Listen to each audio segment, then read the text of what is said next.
Up, Meyer. Well, there'll be one change. David Johnson out. Davenport, that's true. Went off in the second quarter and haven't seen him again early in the second quarter. And I think it might be Simon Hogan into the team if you are to believe those pre-game who talked him up. We saw a reserves game before this one on a rare occasion. You don't see that very often at AFL games nowadays. Free kick to Milburn. Although in saying that, Dwayne, normally it's a like for a like. David Johnson being a defender, Wojcinski would come back in, you'd think.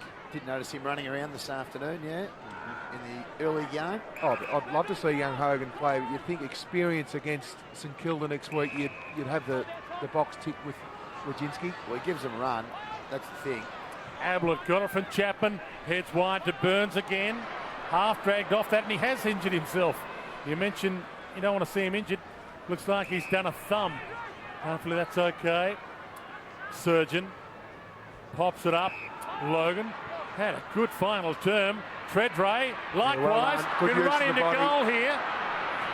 And he pulls the margin back to 30.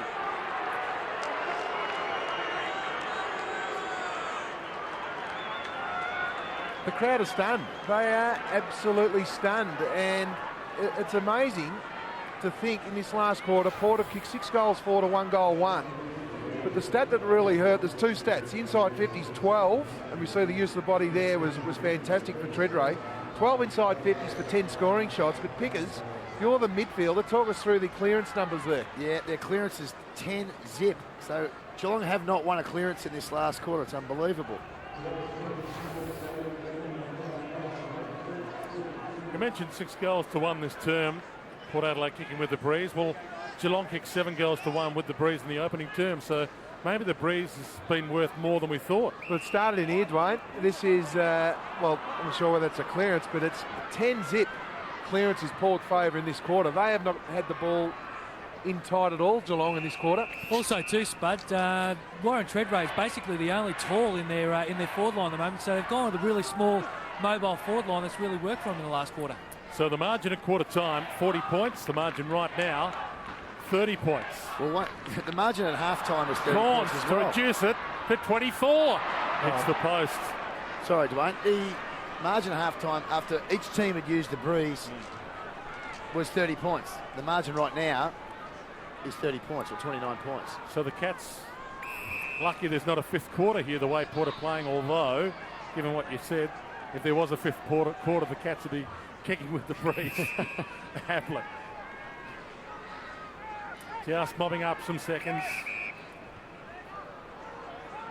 Harry Taylor, not a big couple of years he's had, 23 years of age now, and I think he'd never left WA till the age of 21. He'd never been outside the state, and really grown as a person and a player since being picked up by the Cats as a mature age recruit.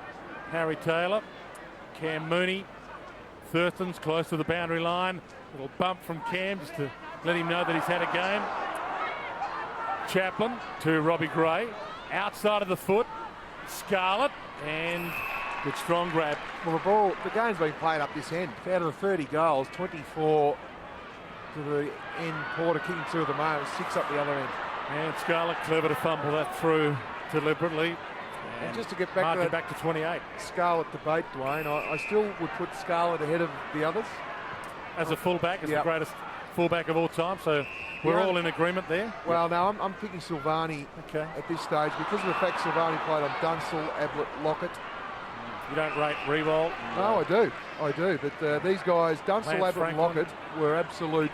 They've all kicked over 1,000 goals. He also played on Beasley, Modra, Kappa, Salmon, Longmire, Merritt, Lynch. Well, you played in the same position, Spud, so you're the right person to talk about how difficult they were to play on those players. I just thought he beat them all consistently over a 10 or 12-year period. Nothing against Scarlett and nothing against the modern-day forward either. But well, he's got a better goal against rate than any of those. He's got a 1.2 goals per game rate against him, Matthew Scarlett, in the past 60 games. Now, they didn't take those stats in the old days, unfortunately. And it's a debate we'll never, ever win because we'll never see Scarlett play on Dunsell, Ablett and Lockett, unfortunately. I'd love to see it.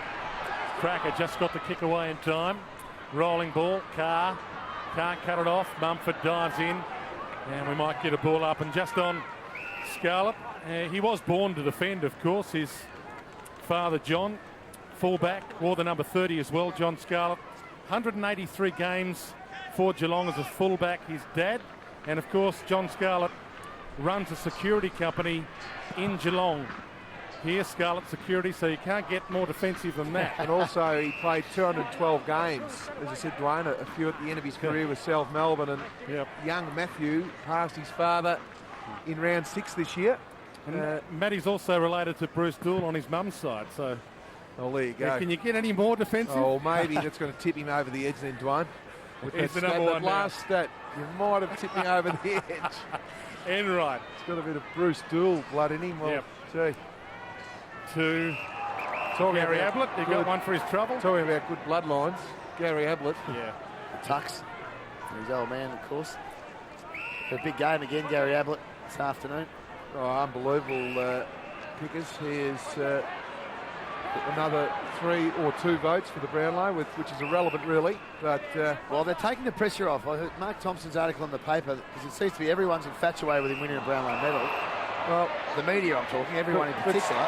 Down in Melbourne, a chance to have the last shot at goal for the game here. Yeah. And kick his first for the season.